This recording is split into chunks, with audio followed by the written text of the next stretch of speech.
She makes everything clear. She is the Queen of Swords, and she can assist you in being discerning and to know exactly what to cut out of your life and who to cut out of your life and what to tolerate and what not to. That's why we love the Queen of Swords. She's sometimes referred to as cold. However, she's fuck around and find out type of energy.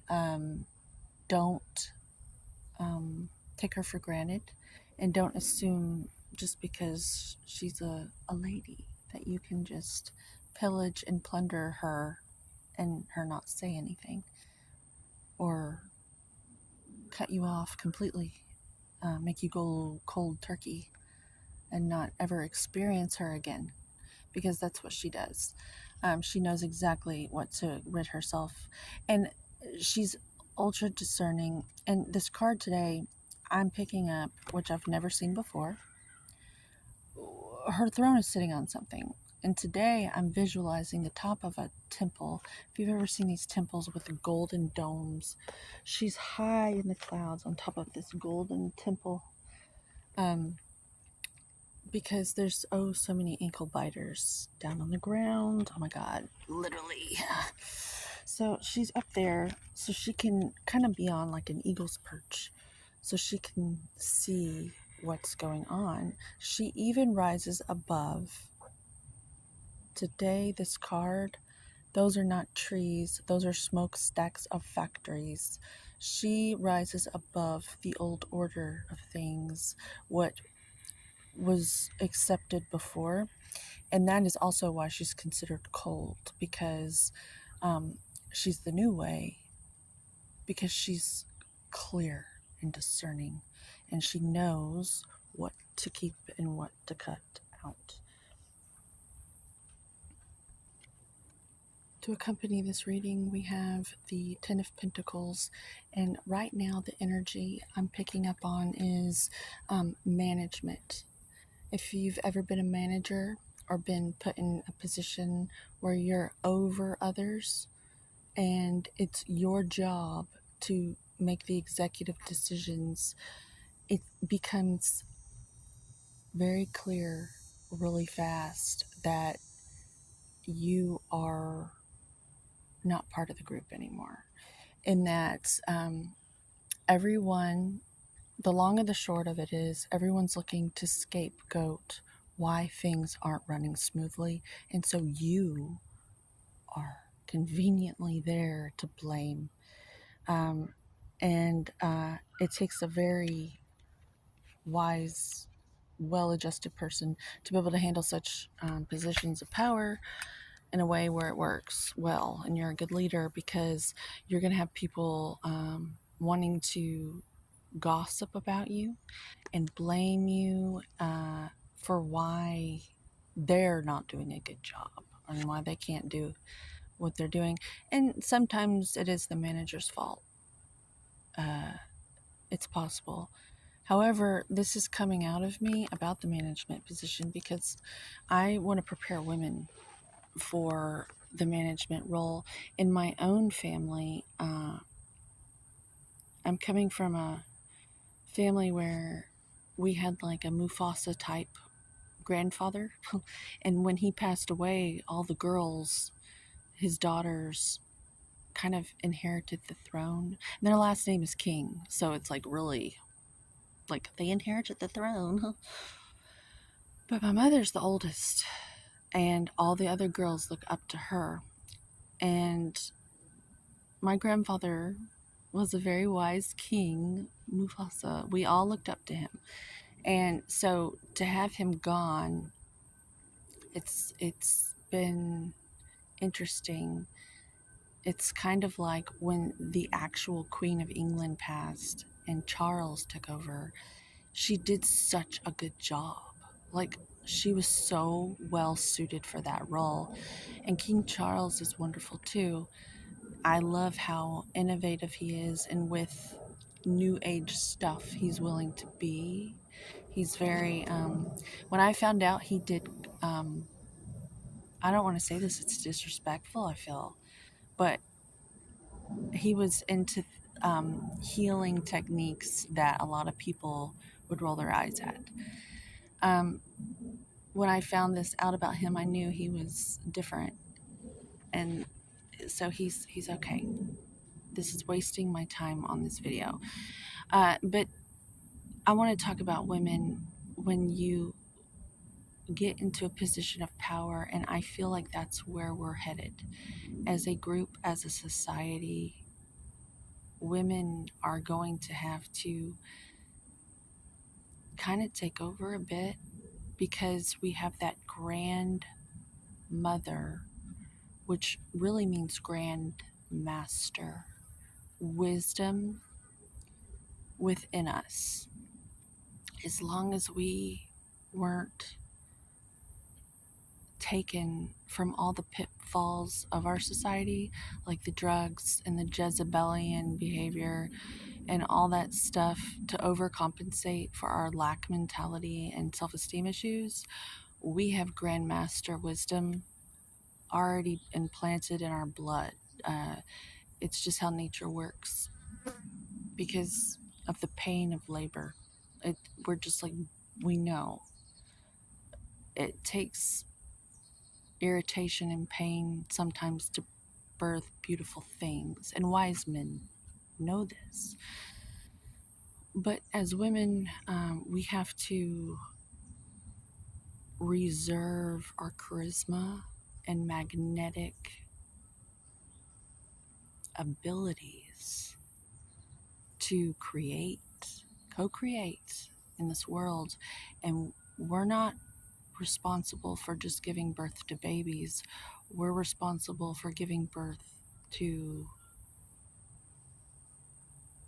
all sorts of things. And so once we take our power back and we're clear headed and we show up and we use logic and discernment with that, we are grandmasters. Grandmother wisdom returns back here.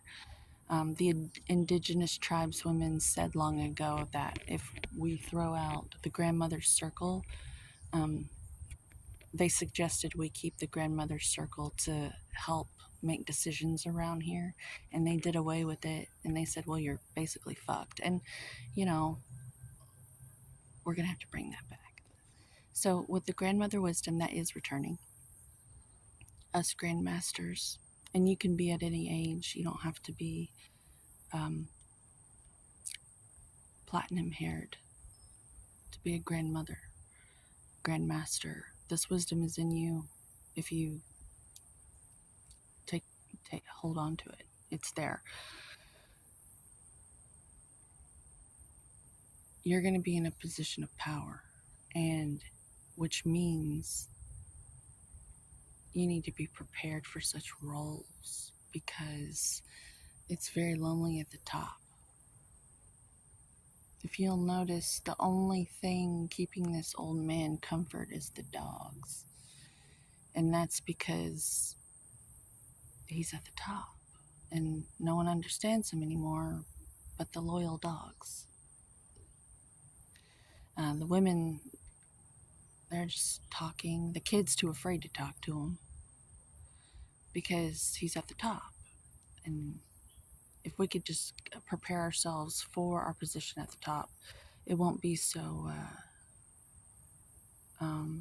shocking, which means more people will be able to survive in that leadership role long enough for other people to rise up and stand next to them.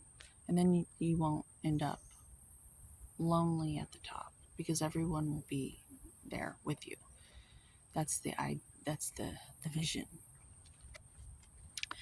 This is also showing me that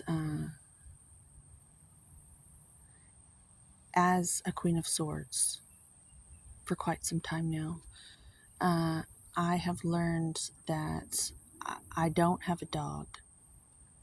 I treat my body like a dog. Like, I take care of myself like I would a pet that I love. And I put all my efforts and energy into maintaining myself with exercise and training and a good, healthy diet. So I have a shiny coat. And from that, emerges a loyal beauty. Like, beauty comes from all of that. Uh, you don't need to go to get all these cosmetics and hair dye and skincare. Um, I get compliments all the time on my skin, and it's because of what I'm doing every single day, taking care of my pet, my little dog. And dog spelled backwards is God. And when you treat yourself like a dog that you love, because people worship dogs around here. So if you treat yourself like a dog and you maintain yourself, you end up looking like an earth angel, a god, because your dog is loyal and you get these beautiful results. Got a little GI ant here. Soldier on, my friend. But hopefully that helps someone. You need to get off me now or I'll blow you away. Okay. Uh, Queen of Swords. So I just wanted to say a lot of these people get dogs because they're just desperate to have someone loyal to them and they want to take care of something. But I'm telling you, improve the relationship with yourself. You are your little dog. You're your little dog. Go all in on yourself.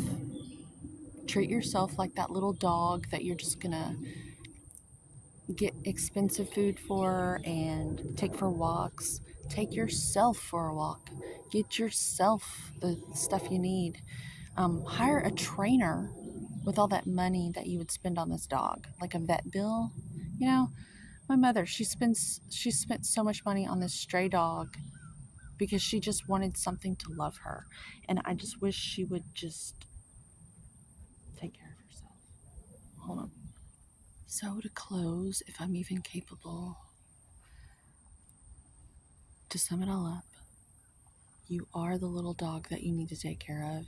Your little relationship, you don't need to project onto a little furry friend. I just love this filming location. But anybody who's an artist knows that when you get interrupted, it can be a little frustrating. So I'm sorry if I seem like, oh, a bitch, a dog. Oh my God, it's right with my video.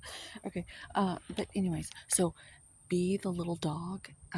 Instead of paying for vet bills and all this stuff, you're going to spend it on like a personal trainer or dude, just get a personal trainer because they're going to get you out of they're going to get you out of your fucking emotional bullshit that you're stuck in like quicksand, and you're going to focus on them when you go to the gym.